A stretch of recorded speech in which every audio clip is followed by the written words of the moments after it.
పార్వతీపురం సుందరయ్య భవనంలో పోస్టర్ విడుదల చేసిన సిఐటియు ప్రజా సంఘాల నాయకులు సెప్టెంబర్ 13, 14 తేదీలలో పాలకొండలో జరగబోయే సిఐటియు 11వ జిల్లా మహాసభలను జయప్రదం చేయాలని విరివిరిగా విరాళాలు ఇవ్వాలని పిలుపునిచ్చారు. 13న భారీ ర్యాలీ బహిరంగ సభ జరగనున్నట్లు తెలిపారు. వేలాది మంది ఉద్యోగులు, కార్మికులు పాల్గొనగా అఖిల భారత నాయకులు ప్రసంగించనున్నారు.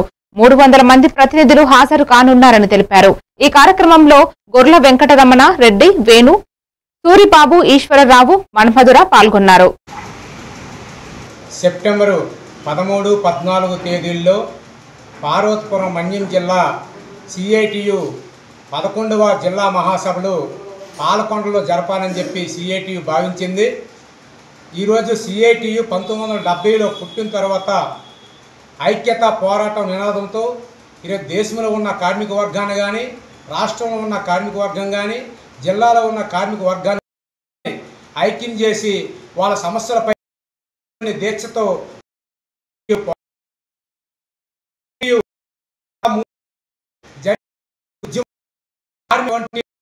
మేలులు వాటిని సమీక్షించి రాబోయే 3 సంవత్సరాల్లో ఏ పోరాటాలు తీసుకోవాలి అని చెప్పి ఈ మహాసభల్లో దిశ తీసుకోవడం జరుగుద్ది.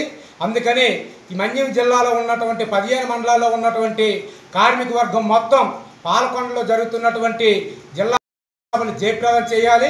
13వ తేదీన భారీ ర్యాలీ బహిరంగ సభ జరుగుద్ది.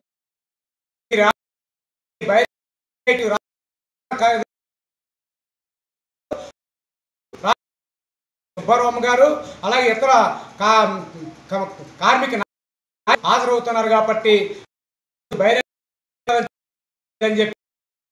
300 మందితో జరుగుతున్నటువంటి ప్రతినిధి సభను కూడా జయప్రదం చేయాలని చెప్పి కార్మికులు, ఉద్యోగ ఉపాధ్యాయులందరూ కూడా ఆర్థికంగా సహకరించాలని చెప్పి ఈ మహాసభ జయప్రదం చేయాలని చెప్పి